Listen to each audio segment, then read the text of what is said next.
Hi, I'm Austin Wintory, and this is the Game Maker's Notebook. Today I am speaking with the Polish composer Piotr Musial, whose name I will attempt to be taught at the beginning of this conversation, and which I may or may not have just failed in my efforts to pronounce correctly. He is a fabulous composer who has an ongoing collaboration with 11-Bit Studios, and as you'll see in our chat, one of my absolute favorite game studios today. They've made several of my all-time favorite games, including This War of Mine and Frostpunk. So we get into his background, what led him into music, and through all of that.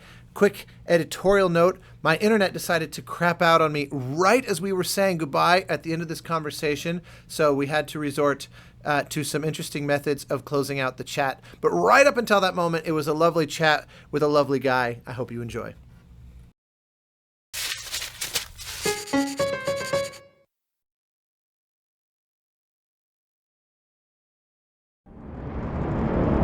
Don't retaliate if attacked.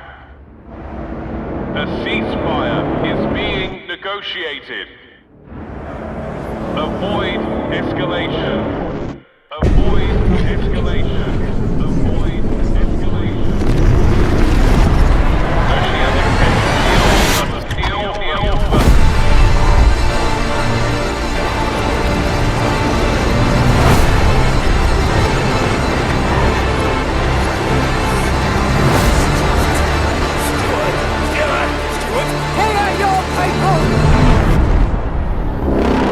An extreme weather warning is in effect.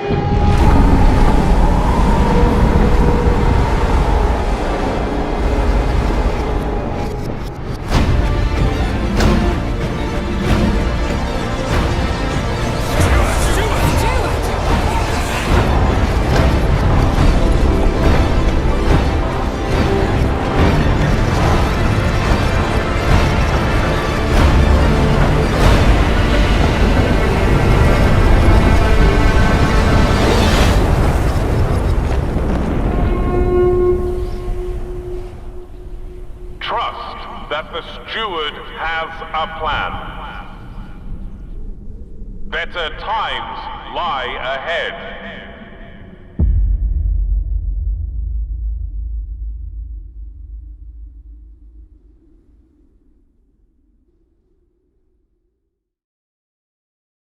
Hello, my friend. Welcome. What time is it there for you right now? Oh, it's 5 p.m. over here. Okay, not too well. I guess since I'm in New York, it doesn't feel too bad. Well, I want to start this the exact same way that I did with Martian, because to us culturally inept Americans, Polish names are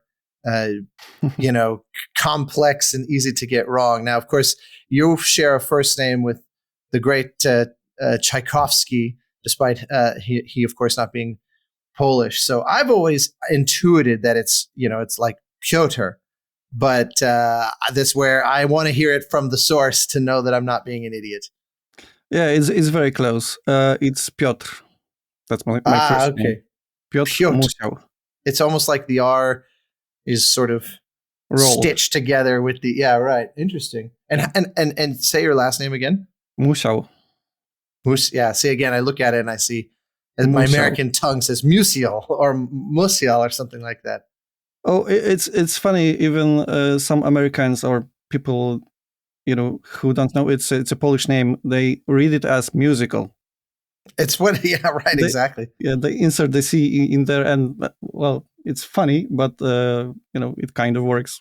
I was gonna say, hey, yeah, not bad. That's what is the origin? Like, what is the actual name? Since it, I'm assuming, doesn't actually mean musical. What do you know? What's the kind of story? It's almost a funny name because it means had to or must have done something. So Piotr had to do something or must have done something. Interesting. So it's so we have reason to be suspicious of you, in other words. That's funny. Oh, well, there you go. I didn't know. Well, that's way more forgiving than trying to make my inept tongue figure out how to say Shibowovich, uh, which was not easy. And I'm sure I did it wrong just now. Well, close enough. Yeah, it was one of those that I wish I had more daily exposure, because it's actually, I love it. And having been to Poland a couple of times, I loved it there, and would love to go back. But it is funny how there's certain languages that feel deeply impenetrable to an American outlook. Well, not only for you, but for me, some languages are not, you know, not easy to access either, like Chinese or Well, yeah, I Japanese. mean, pretty much all the Eastern languages, I feel like, to non-Eastern people, because everything about them is so different from the ground up. At least there's some vague similarity with a lot of European languages, Yeah, grammatically and whatnot. But I was just in Iceland recently, and that's another language that is just absolutely beyond my brain's comprehension to really process. yeah, Um, exactly. And Finnish, for example, is also very difficult. Even within the European, circle, that we have so many languages, that's uh, really impressive and really cool, actually. yeah, for sure. Well, let's talk about some music and some games. I've been really excited to do this because you've scored a handful of games that, just for me, as the kids would say, live permanently rent free in my head. And in particular, this War of Mine is one of those that I think the game is absolute brilliance, but I also think the score is one of those that it's so deceptively simple. It seems like at a glance you go, "Oh, anybody could do this," and yet that is so not true. I really think that the subtlety of that score is something that is near impossible to get right. But I want to get there sort of in order, because as much as I'm familiar with your work and I've played a handful of the games that you've worked on, I don't know anything about your sort of your childhood and your early days and what led you into work. I mean, you have obviously this wonderful long history with 11-bit, and I don't know how you first connected with each other and all that. So why don't we just kind of start at the beginning, and when did you get into music? Were you always into games? That sort of stuff. Yeah. Okay, that's gonna be a long story. Great. So buckle up. Um, as some kids like to play when they have an instrument at home, they like to play melodies that they know from, Mm, I don't know, in modern times it's TV or YouTube or whatever, right. or Yeah. Pop songs or video whatever. games. Yeah. Um, and I was one of those children that had this kind of excitement from playing out some random stuff and trying to make it work. So my father bought us this little toy piano that was, they had these metallic kind of Yeah. tubes hit by a hammer or something like that. And I used to sit at that piano, for a long time, and just figuring out what works and why does it work. Well, How old as a were kid, you? I think I was around 6 or something like that. Just straight from the beginning, you were essentially composing. In other words. Yeah, you could say that. I think that's what made me a composer later. That I wasn't as a child. I wasn't uh, shy to explore or to Wow. try. Making something new. Where For did you think that? some Where does yeah. that come from? Like, were your family, like your father, got this thing for you? Was he a musician or a composer? Or that's a remarkable thing for a kid to just do. Yeah, actually, my father is a musician. He's a trombonist. He plays accordion and various brass instruments in a marching band.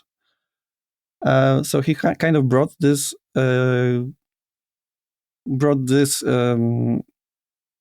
Jesus, I'm stuck. Let me drink, and I will answer again.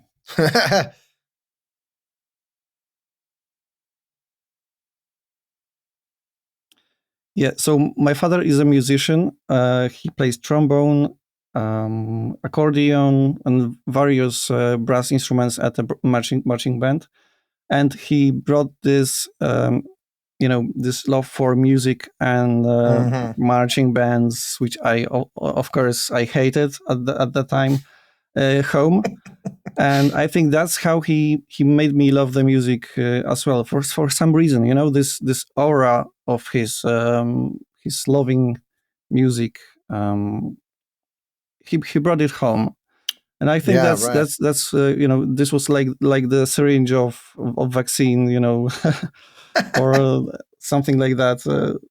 That just made me love music too. Yeah, but still, it is impressive that for a kid of that age, um, the first instinct of what to do with that was to say, I could kind of play around with these sounds and start to piece together something new. Like my own education growing up was kind of similar, or my own early days, except that I was like 10 or 11 years old. So I had already been experimenting with like drawing my own comic books and writing my own stories and things creating new things was the common ingredient. And then when music came into my life, it was like, oh, I could try creating music. But 11 years old you're like, that's like double the age. 6 and 7 to me is really impressive to just have that instinct. It's very cool. Yeah. It's very unusual. Well, I think that's what started it all. Actually, it wasn't, I wasn't so engaged into it. Like I wasn't at the piano all the time, but I do remember the times I composed some piano music, and this is weird. I remember the music to this day. Wow. Yeah, I recorded it on tape also, so I wouldn't forget.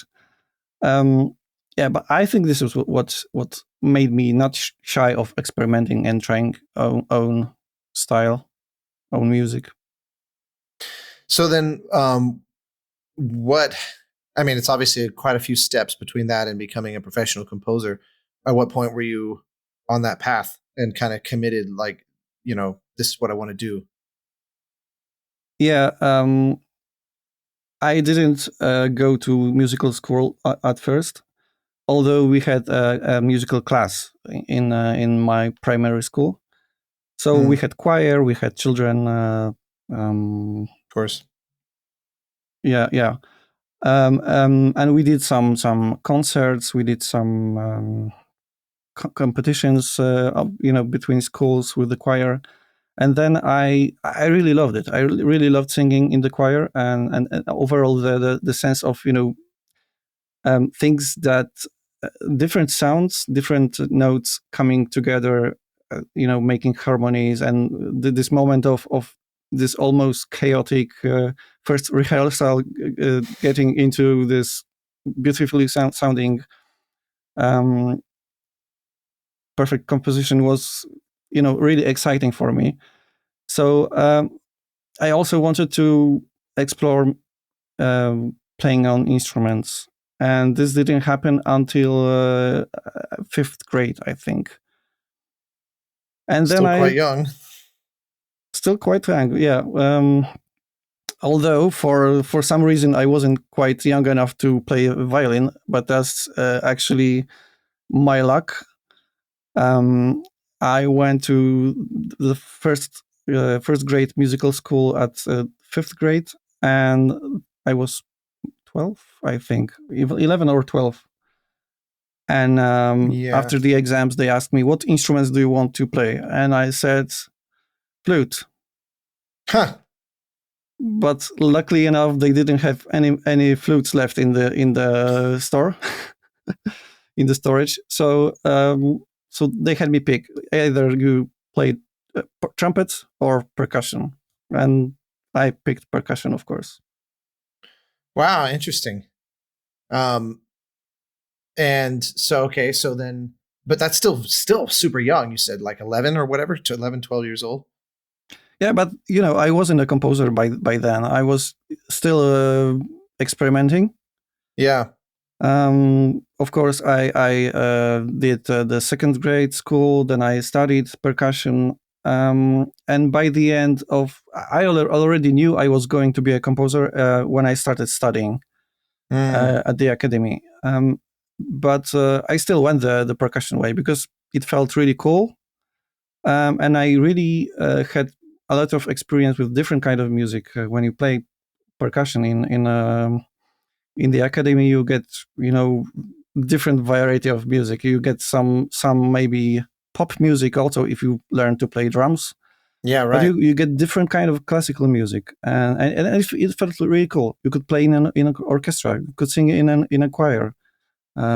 Percussion is an especially interesting one because basically 90% of the interesting percussion repertoire is all modern, from the 20th century onward, because it's, other than timpani parts and the occasional, like piatti or a triangle here and there, tambourine, that sort of thing. I mean, it's pretty much a modern conception with the orchestra. Unless we're talking folk music or something, as a separate thing, but in the context of the orchestra.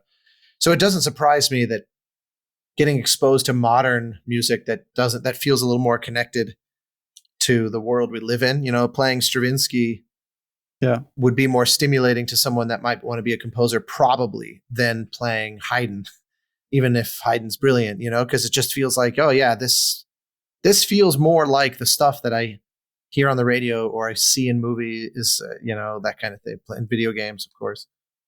So yeah, I wouldn't be surprised if there's if you were to look at every single instrument that a student can learn. I've never thought about this before, but if you were to look at every instrument, all the strings, winds, brass, percussion, singers, I bet you there's a higher rate of percussionists turning into composers than probably any other, any other, because you kind of get restless and have to start making your own stuff. Whereas, if you're a violinist, there's 300 years worth of material to keep you distracted for the rest of your life. And you have to really want to be a composer to overcome that, I would think.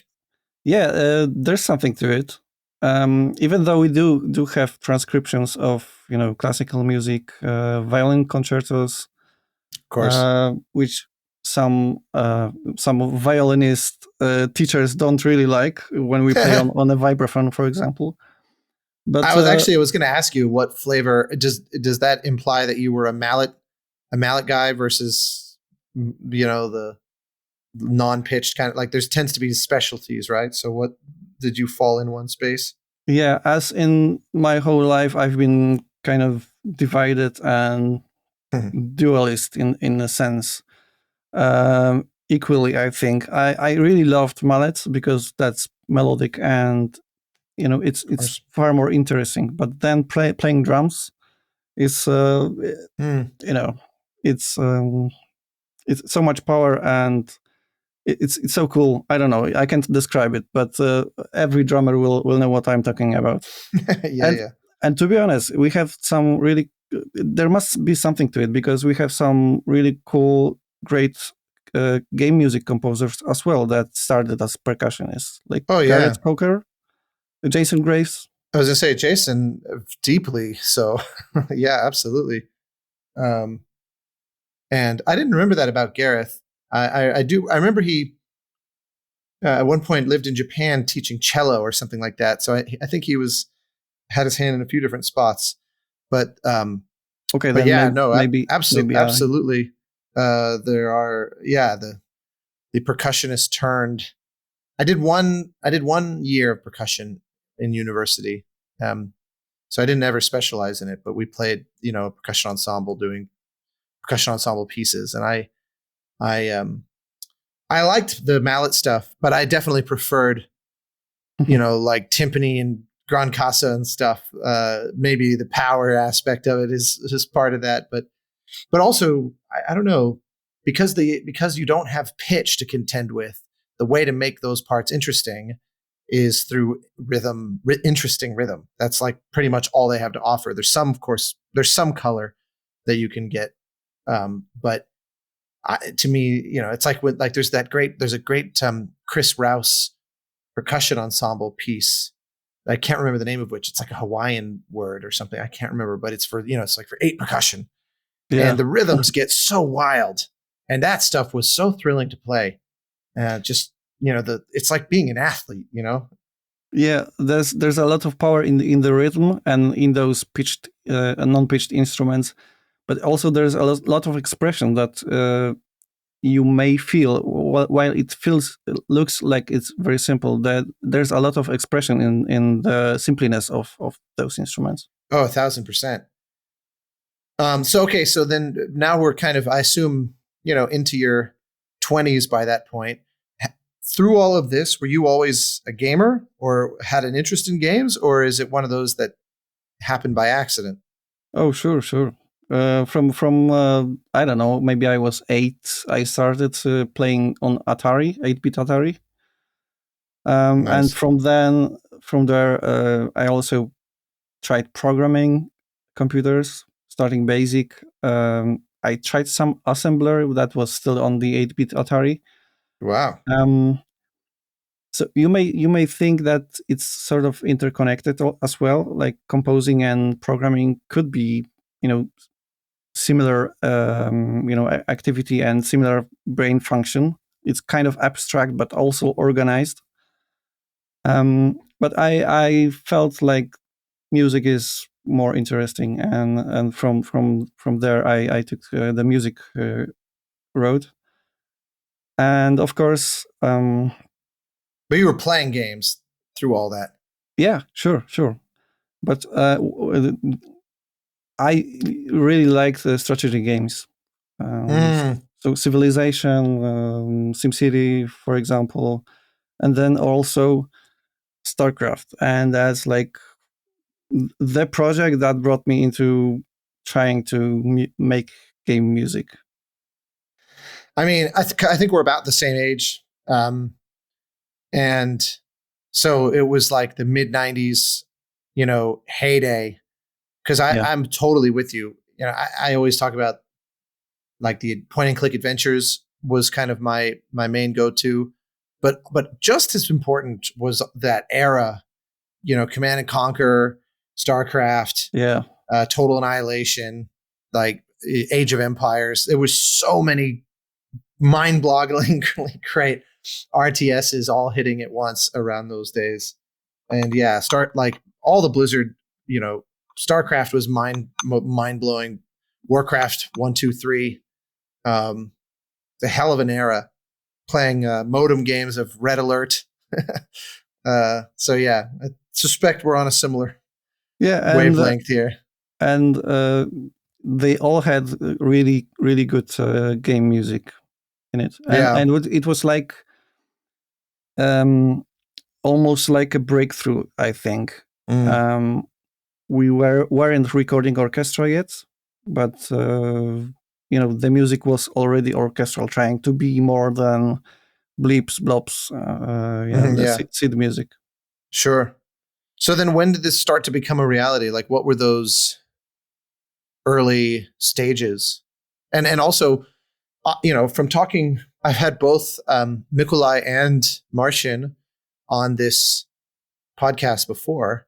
And so I've gotten some sense of the kind of emerging game music scene, game development scene in Poland. And obviously CD Projekt Red has sort of like dominated Yeah. that, at least from the outside, it seems like they've just been, the biggest shadow cast, as it were. But what was your sense of kind of how do I break into this business? It seems like you probably, by the time you were finishing university, you had that goal pretty clear. Yeah. Um, it was very difficult at first, and I always say I was really really lucky. I think Weren't many we all? composers say that. That's yeah, Yeah. Oh, yeah. exactly.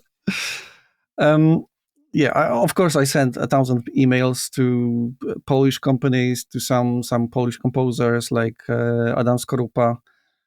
Mm-hmm. I had some responses, but mostly nothing specific. I used to lurk and actually be active on the East West forums. Do you remember Mm-hmm. those Sounds Online Yeah. forums? Yeah. Yeah. Yeah, and there I met a lot of cool composers, cool people, really to have some chat about music, to get some feedback on soundtracks. And there I also met Michał Cielecki, who's also a percussionist, similar age, also an amazing composer. And he kind of had the same goal to get into the music for games, and he did it before me, and he kind of helped me to get into this business. When he kind of didn't want to do a project, he let me do it. Recommended me instead of him. I think he was a big part of me getting any first job. I was really lucky too. That's pretty rare. Yeah, actually it is. Yeah. Yeah, that's amazing. Yeah, and then I also was very lucky because I applied to Metropolis Software. They were kind of a sub company for CD Projekt Red. They did their own games, but then I don't know what happened. They had this project called They. It was like a sci-fi based in London somewhere. It was really cool. I did some of the music for it. It never ended in the game because the game never was actually finished. They left CD Projekt to make their own games and establish a new company, which is called to this day 11-Bit Studios. Got it. Yeah, and because so of that, you knew them through their first iteration, basically. Yeah, and because they knew me, and I kind of supplied them with some of the music, they got back to me and talked about their new project and new company, and that's how it started with 11-Bit Studios. Yeah, that's what's amazing is that they've been a very prolific company. Seems like they've made a lot of things. It's always the interesting thing when if you make 10 things and it's the seventh one that really explodes, it always creates that impression that they never did the first 6. Yeah, because you just never heard of them before. And I'm totally guilty of that because This War of Mine was the one that put them in my awareness. But it was one of those that it immediately made them, one of my favorite companies just by default because of how much I loved that game.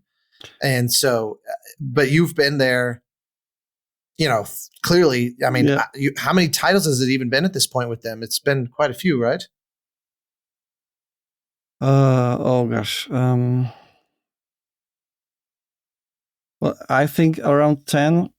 Yeah, I don't know, but they do a lot of. They did a lot of smaller games at the beginning. Of course. They started with Anomaly Wars on Earth, which was like a super hit indie game. They also did some mobile games in between, and then This War of Mine was one of those, breakthroughs for them too. Of course.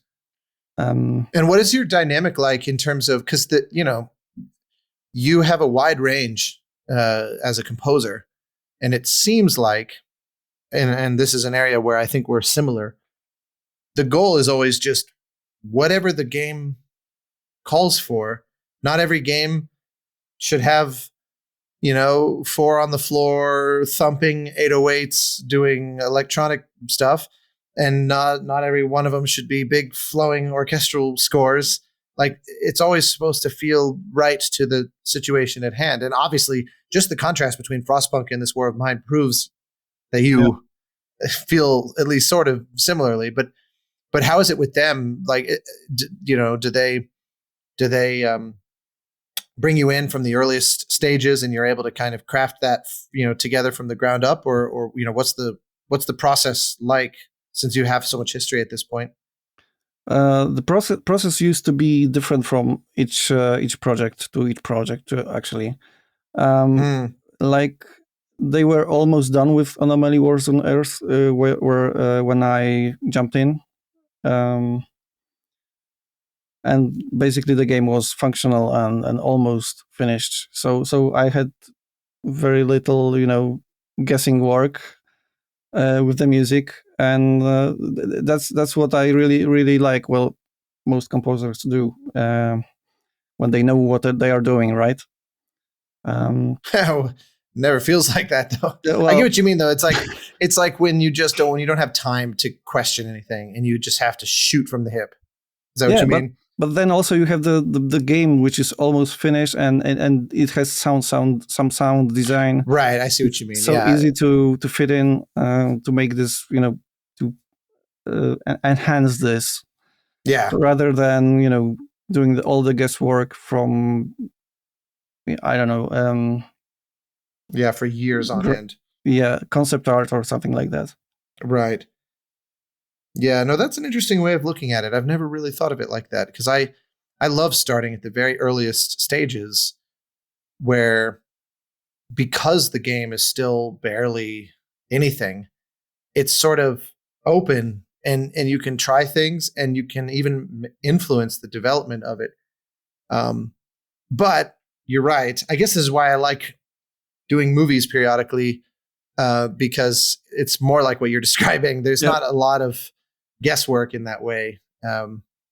It sort of is what it is, and usually with so little time to think. Yeah, it's an interesting topic actually, because I know some composers love the concept phase of working on a video game, not so much as the actual production. And I'm the other way around. I really love to know what I'm doing and just produce the music. And Right. I'm kind of really tired of those concept phases. Well, because Interesting. then I don't know what I'm doing, and Yeah, it can how it feel very feels. lost.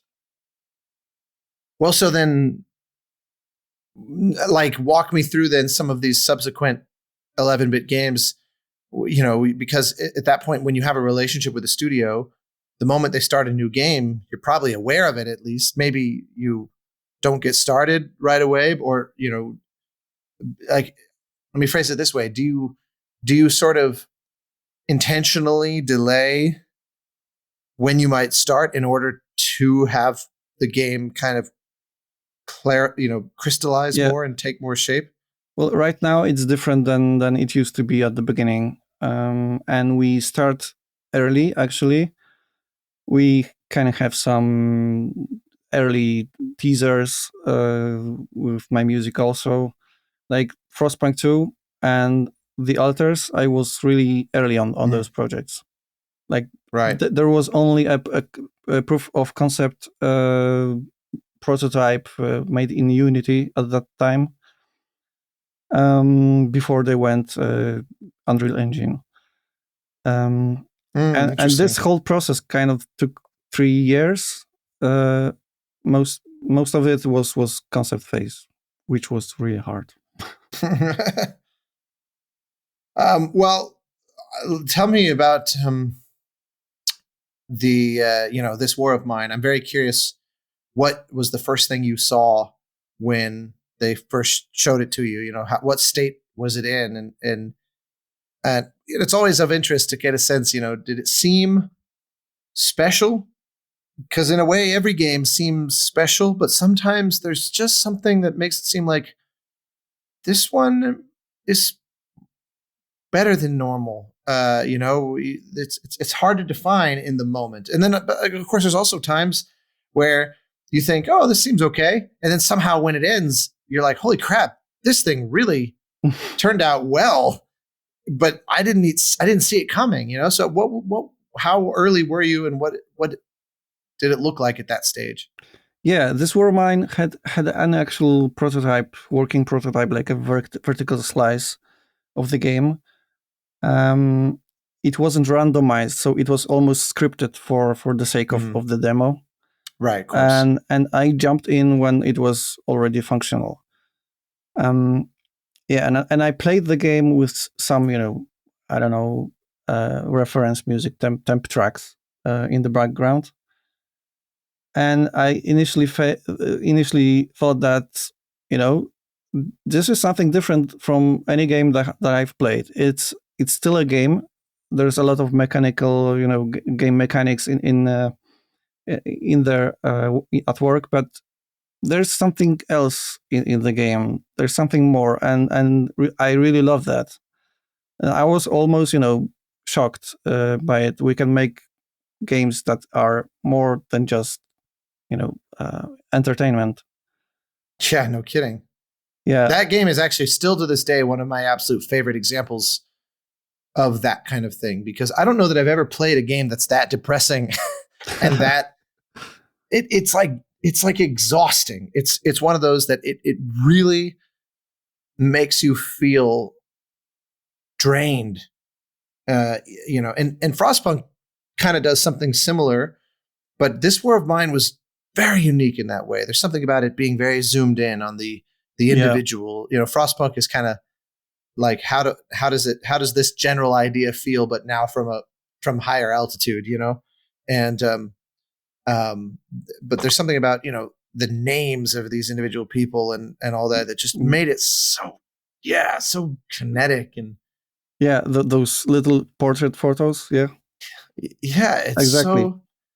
So every now and again I reinstall it and I start playing it again, and then it's like it's like 4:00 in the afternoon rolls around and I'm like, I gotta go to bed.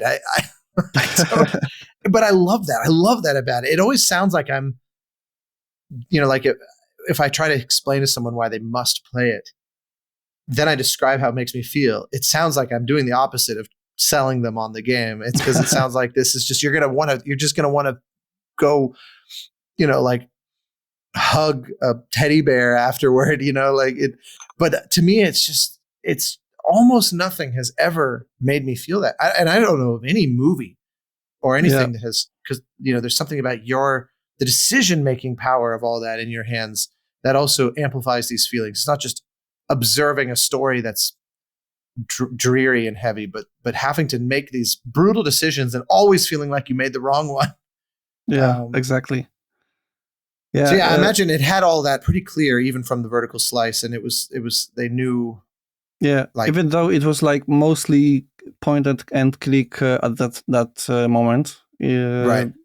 The mechanics were very simple, but you could feel what this game can become when it's finished, and they knew it as well.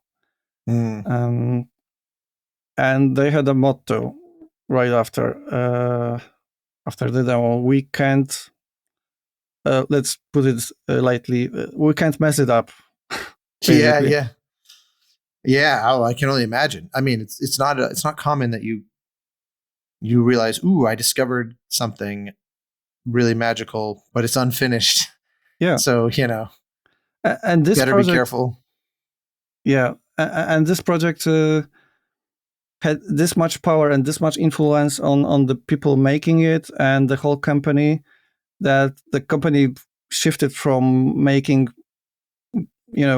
any kind of games just for entertainment to making games that are more engaging, morally and ethically, and meaningful games, basically. Yeah, sure. Games that make you think about difficult questions.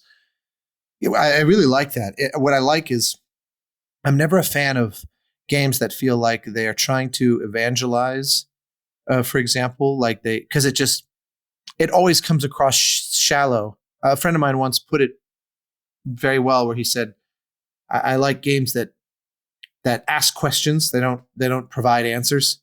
They try to make you chew on it. Like what's amazing is I don't think of this War of Mine as an anti-war game. It doesn't even really address that. Mm-hmm. It's more just, what is it like to try to survive when you've been put in a horrible situation? So the result might be that you end up feeling quite anti-war because the consequence is so brutal for the people who aren't even involved in the war.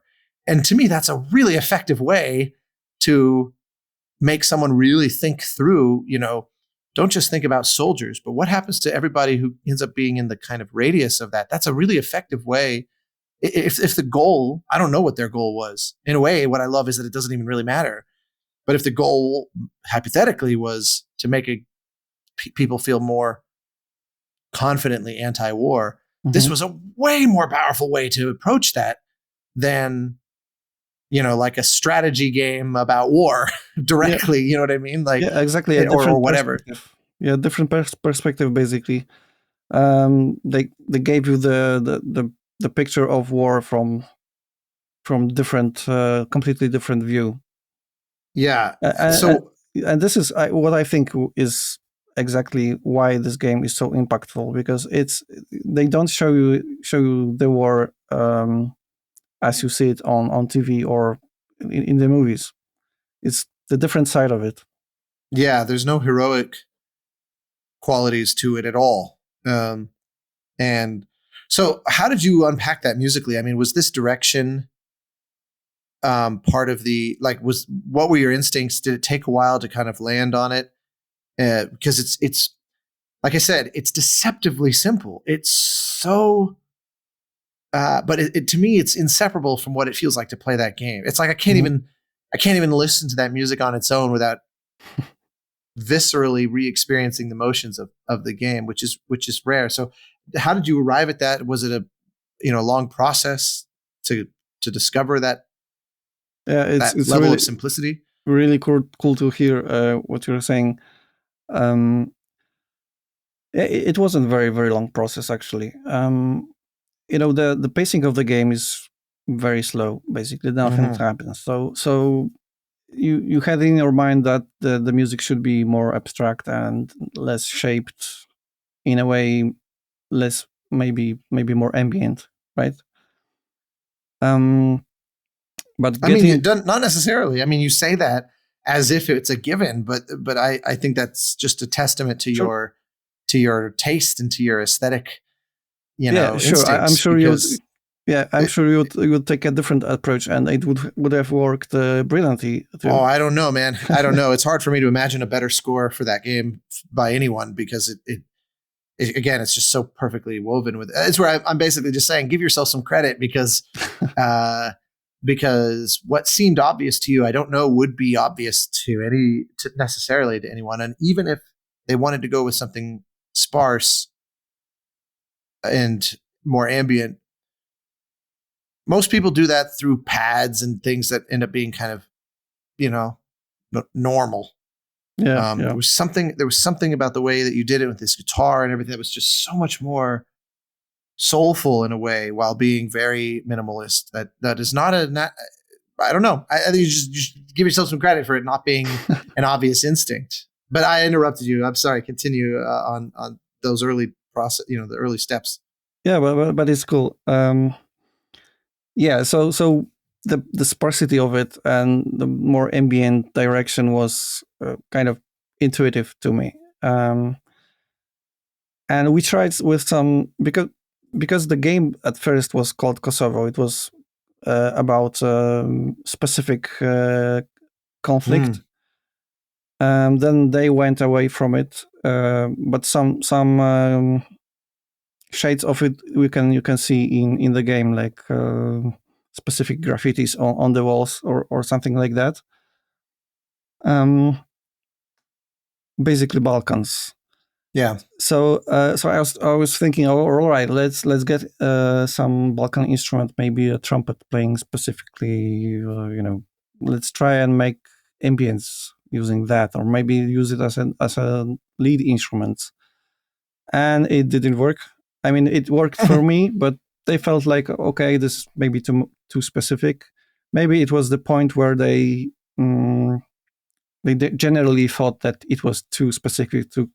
The game was too specifically Balkan, right? And they wanted to make it more, neutral and universal. Of course. And at that time, I felt like, all right, these characters don't have much, and maybe they are not professional musicians. Let's try to get this kind of human element, maybe amateur element in it. So I picked up a guitar for maybe second time in my life, and tuned it like a noob, so I could play whatever worked, and I just plugged it and got some chords in there, started working somehow. I had no idea that was you playing. The idea of the amateur performer is a fascinating. That is not why I would have assumed you did that. That's very cool, and that's very funny because it actually there's a warmth to the sound that is not typical of someone who's playing a guitar for the second time ever. It feels very deliberately minimal as opposed to like more than this. I wouldn't physically be able to do. Yeah, exactly. I wouldn't be able, but it worked in the context, 100%. And it felt authentic as well, I think. Definitely, yes. And actually, because it's been a couple years since I played it, and I mostly kind of remember the sound, was there anything dynamic going on with the way the music is set up in the game, and in the structure of it, like in Fmod or something like that? Very simple. That was very simple. The music was mostly linear. Like you are in the shelter, you get some shelter music, like randomized shelter music.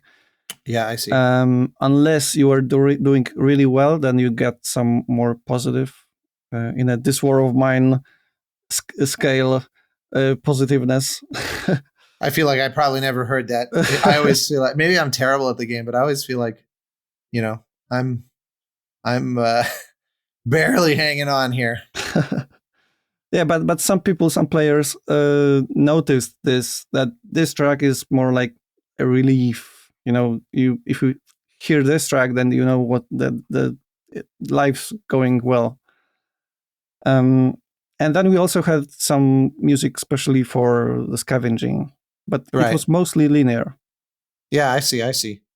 Is that sort of thing important to you, or a big part of your process? The whole kind of design of it, separate from the composition. I'm mostly not against dynamic music. I mean, I love what you do. I love what Olivier de Rivière, also a percussionist. So maybe Garrett wasn't one. Sorry, Garrett. Yeah, I mean, look, he may have been. I just remember he played the cello at one point, but I don't remember more than that. Yeah, so you guys are masters in doing this dynamic stuff, and I really like developing music on its own. Sure. And Yeah, making the interactions with the player in a different way. I like when the music is logically developing and you get those, moments of kind of rewards for the player to stick around, like some sort of progression that gets into your ear and your mind, and then you remember it, and then you maybe at that point maybe you had some different difficult or important moment of gameplay.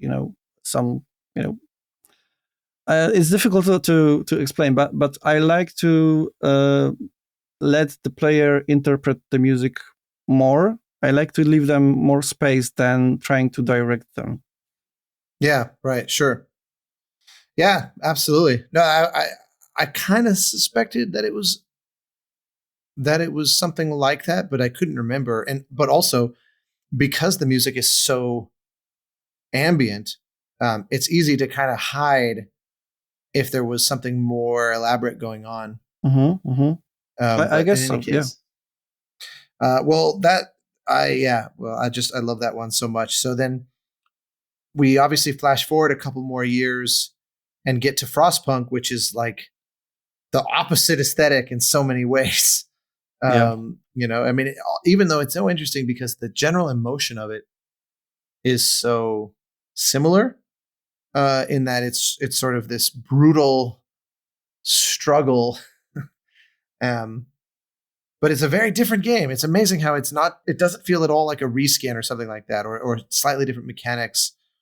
And it's not about the fact that it's sort of literally zoomed out into a more bird's eye point of view on what's going on, but it's just existing at a higher level of logic than this moment to moment personal story.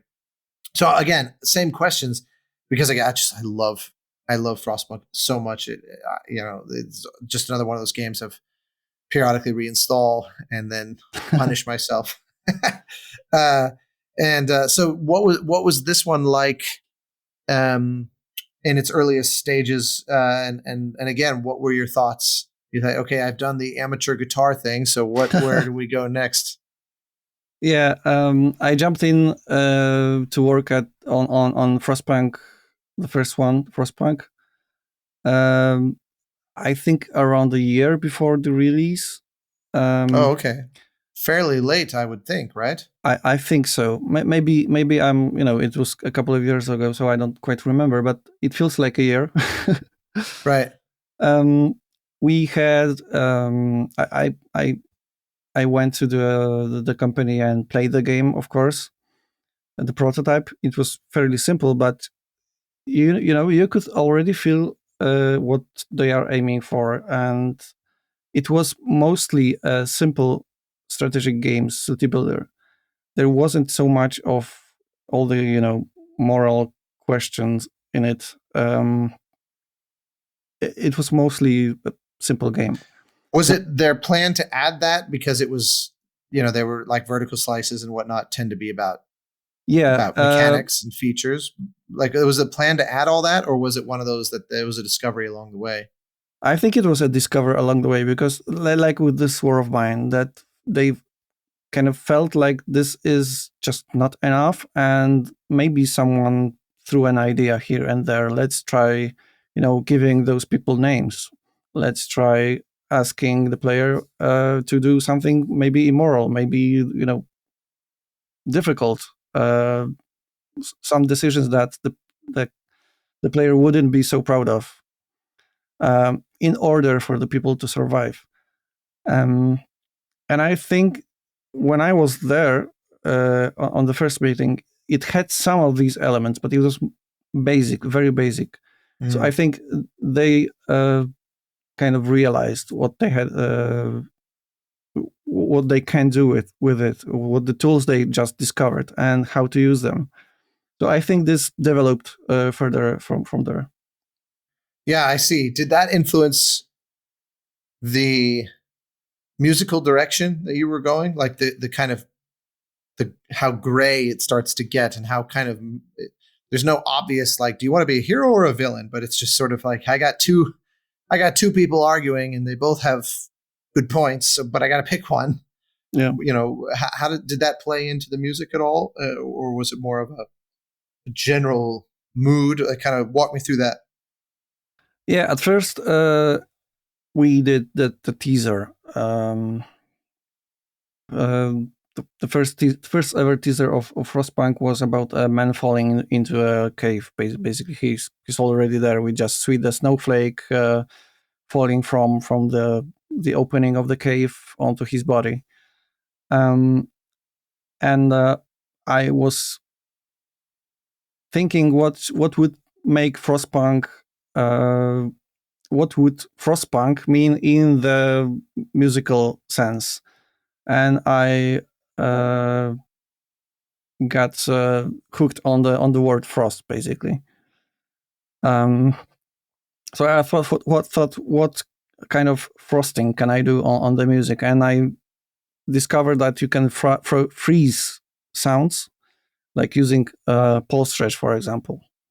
You can freeze sounds, make them 30 times longer, and they become this sort of mass, sometimes indistinguishable, from the original source. Yeah. And I thought, wow, this could be a nice ambient layer for anything that I can put on it. So let's try that. And this happened on the first teaser already. And I stick with that. Like, I wanted to make those frozen sounds, and I had to discover the way to later, of course, to add this emotional layer to the music, because ambience isn't just enough for this kind of game. It worked really well for the soundscape. They really worked well for the visual side of the game. Like you see the city and the surroundings are empty. Everything's under snow. It felt really calm, like almost ominously cold and calm. But it wasn't enough. So I thought that these stories that we see in the game of the people, getting frustrated and not getting enough food, having difficulties to survive, basically, they should be spoken by some other instruments. And because it's a Victorian era game, I thought that maybe just using a string quartet would be mostly, intuitive, and people can kind of connect the sound of a Victorian era string quartet with this specific period in time. It's funny how it never really read to me as being Victorian. It read to me about contrasting these large-scale decisions against the intimacy of their consequences. Maybe it's because I had also played so much of this War of Mine that I was kind of drawing a connection where it was kind of like, I'm up here in my omniscient God view of this small city, but the decisions I make, individual people are the ones who have to deal with the decisions I make, good or bad, mostly bad. And the string quartet is kind of like keeping you grounded in that reality. There's an intimacy to that. It's sort of, you know what I mean? It makes it feel like you're not disconnected anymore. It's like that Stalin-esque comment of, one death is a tragedy, but a million becomes a statistic. It sort of keeps it feeling like real and empathetic in an interesting way. Yeah, there's a lot to it because it was the goal, and the string quartet, which derived from my understanding of the sound of Victorian era, was one of the tools. So I've tried some, let's say, archaic harmonies, and in some way it worked, and in some way it didn't. And while working on the soundtrack, I kind of developed the right spot harmonically for the music, I think. And what you said about this feeling more intimate, exactly, the string quartet makes it intimate, and the soundscape, it's just like a glue. You have the big picture, and then those people whose stories you would like to know and you would like to help them, but sometimes you just can't. You have to do the opposite. Yeah. Well, so then going from there to Frostpunk 2, obviously a very hyped game for this year. A lot of excitement, in particular from me. Very curious to see where they go. It's always interesting.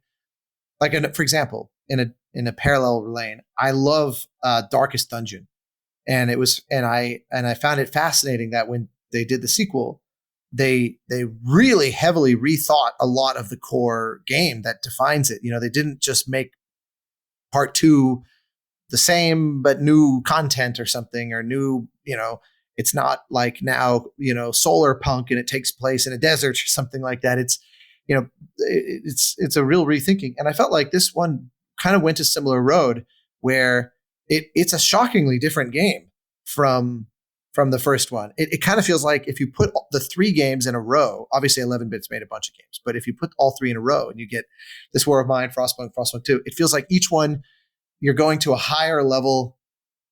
Actually, in a way, I would say a lower level of resolution. You're getting further removed from the people, which brings different ways of thinking and different levels of decision making and higher level strategy, and sort of, in a way, more complicated games. as a result. So they all three have very different personalities, as you know. So it's not just, oh, they keep making one and it's the best one, so I never need to go revisit the others. It's like having different items on a menu at a restaurant, you know?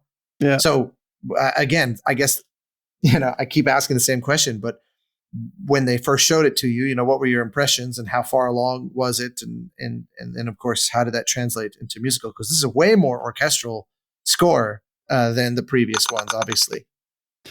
Yeah. They showed me the prototype early. And I was really impressed by the graphics, but the gameplay didn't really work for me that well. Interesting. Yeah, but this project developed so much over the last years, that it became really the game I really love.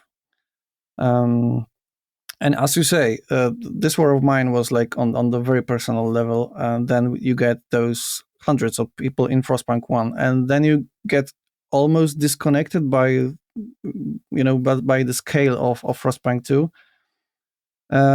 Like you can feel directly your impacts in this War of Mine of your decisions. Then Frostpunk 1 is, makes you think about it.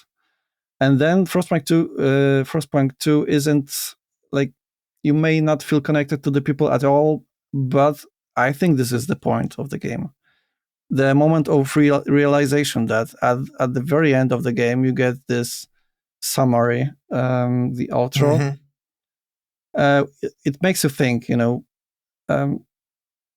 feel disconnected, and that's what politics is often, you have to make those decisions, and it may feel like, these guys don't want it, whatever. I think the game, as a kind of politics simulator, does extremely well, because the whole introduction of factions and the kind of Senate chamber type thing where you have to rally votes and people will say, okay, well, look, I'll vote for this proposal if you're willing to do this in exchange. And it might be something that totally goes against the overall trend that you're on, but you need the votes, or, so you're kind of looking at making all this long-term versus short-term calculation, which is literally politics. And I remember thinking, this should be probably this playing this game should be almost like civics education for people, because it makes you empathize with the process. Because I think we all look at the politics around us, and no matter where you land politically on the kind of spectrum, it's pretty easy to just look at them all and feel disgust and think, I hate all these people. Yeah. God knows I do. And but the more you kind of understand that the actual mechanism of how it works is so much about these trade-offs and these cost-benefit analysis, that it's never really about winning. It's about sort of what's the least amount I can lose. It makes you kind of at least slightly more forgiving of why the process kind of always boils down to that. Yeah. That the game, I think the game distills that incredibly well. And I think that they did a smart thing, that the different factions, they don't feel like mirrors. It doesn't feel like Republicans and Democrats or something. You know what I mean? It feels like each faction, you can completely understand where they're coming from, because they fit within the kind of world building and the lore almost in a way that makes a lot of sense. Like why certain people would kind of feel certain ways. It's really smartly done. What makes it special for me is that you can satisfy all the delegates. You can make, perfect politics, but at the end you get still, extreme squalor in the city, for example, or, people are not satisfied, but the delegates are happy. This is exactly, which is like classic sort of corruption. To what extent did any of that sort of influence the music and obviously, the Victorian string quartet sensibility, you seemingly largely moved away from into something quite grand by comparison, and walk me through that decision-making process. Sure. So firstly, let's let's say that the designers and the directors of the game really wanted the music to change. The game changed as well, so they thought like just doing an evolution step wouldn't work that well for Frostpunk 2, and I didn't agree at first. So that was the painful process of conceptualizing music. They really wanted to make the music unique from Frostpunk 1 and basically game music in general. I tried to satisfy them, which wasn't easy. But then I kind of find a way to bring more of myself into it, not get too much direction from them, and still offer something that would be good for both the old players and the new direction of the game. Yeah, I looked for special instruments, like makeshift stuff. A guy called Edward Schneider, who's like a Romanian video maker and used to be a DJ, I think. He's an enthusiast of do-it-yourself, steampunk or basically combined styles. Like metal smithing kind of stuff. Exactly. Yes. So he used to make some weird stuff from whatever he could find, like the internal kind of harp part from a piano. That he took out from the casing and made a sort of symbolum from it. Then played also with this tool that's like a saw, but they had this rubber friction something on it that he basically put on the strings and it made weird stuff. But he was very inventive. So this started my search for those instruments, and in the end, those instruments also were used in the game, but in a more kind of noisemaker way. But then I also found guys who made an instrument that we called ghost cello. To not go into the details too much, it's sort of a 2-strings instrument that's kind of generating its own reverb acoustically. Right. So it felt really gritty. It felt really dark at some times, primitive and futuristic at the same time. And it felt like this instrument could, be the sound of new Frostpunk, actually. I saw the behind the scenes where you explained some of this, and I definitely encourage folks to go see all that. And plus, there's always that classic quote of talking about music is like dancing about architecture. It's so much better to see the clips of you actually talking about it, and then we hear it, and it's very distinctive and very, very cool. Well, look, man, I unfortunately have to run, but this is I'm so happy for you because the game is amazing. You have this incredible partnership with this studio. Like I said, I would consider 11-bit to be one of my absolute favorite people making games right now because they just always manage to come up with something interesting. So I'm sure there's more on the horizon. I certainly hope so between you and them because it's sort of a match made in heaven as far as I'm concerned. Yeah, you should be on the lookout for the altars. Yes, that's not out yet, right? I've seen. I feel like I've seen like tweets basically, but I don't actually know anything about it yet. So I guess I have my homework to do. It's a really cool game, really. Do you know when is it announced when it's releasing? I think it's Q1 2025. Okay, wow, early next year. And this was made by mostly by the people of that made This War of Mine. Ah, all right. Well, probably maybe should have recorded this after then. We could have incorporated it in the conversation, but I'll just send you DMs with my questions. Well, thank you, sir. Any other thoughts on your mind, or shall I leave you to your evening? Yeah. Well, I'm afraid we didn't touch. We only have touched the surface of Frostpunk 2, but not sure if we can, add a couple of more words to it.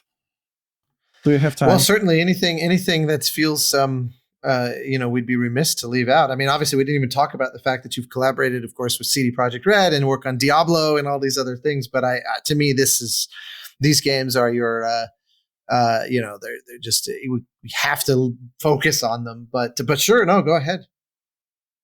Yeah, we had the opportunity to work with a larger orchestra because the game basically called for it. The larger scale of the game, the grittier and heavier sound of the orchestra was quite on point, I think, with this game. But the real challenge was to make the themes incorporated with the new music and the new style. And I hope it worked.